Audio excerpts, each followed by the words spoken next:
ভালো লাগছে না বন্ধুরা, ভাবছি জীবন ত্যাগ দেবো।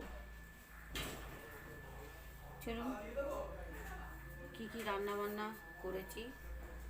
আমি রান্না করিনি, ভুল বললাম, সরি। রান্নাটা আমার মা করেছে। চলুন আপনাদের সাথে শেয়ার করে নিই মা কী কী রান্না করলো আজকে।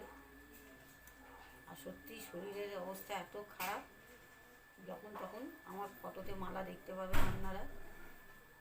চলুন, প্রথমেই এক হাঁড়ি সাদা প্লেন ভাত থেকে নিন। তারপরেই আছে বেগুন ভাজা, কপি ভাজা আর বড়া ভাজা। বড়াটা বানিয়েছে মা মুসুর ডাল আর চাল ভিজিয়ে শিলনোড়ায় বেটেছে।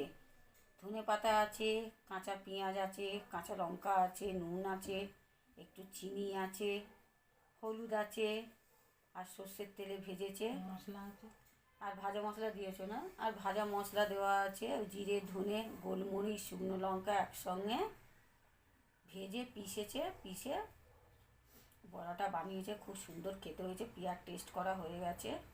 আর এই যে এখানে আছে ঝিঙে আলু পোস্ত, শুকনো লঙ্কা পোস্ত বেটে বানিয়েছে, হলুদ, নুন আর সর্ষের তেলে বানিয়েছে। এই ছিল আমাদের আজকের রান্নাবান্না। রান্নাবান্না সব মাই করেছে, আর আমি রান্নাবান্না কদিন ধরে করছি না। মা আছে তো, ওই জন্য কোনো চিন্তা হচ্ছে না। তাই চলুন, সকলে ভালো থাকুন, সুস্থ থাকুন, অবশ্যই সাবধানে থাকুন। যাদের যাদের খাওয়া দাওয়া হয়ে গেছে খুব ভালো কথা, আর যাদের যাদের এখনও দুপুরের খাওয়া দাওয়া হয়নি তারা করে নিন। আমরাও যাচ্ছি পেট পুজো করতে। টাটা।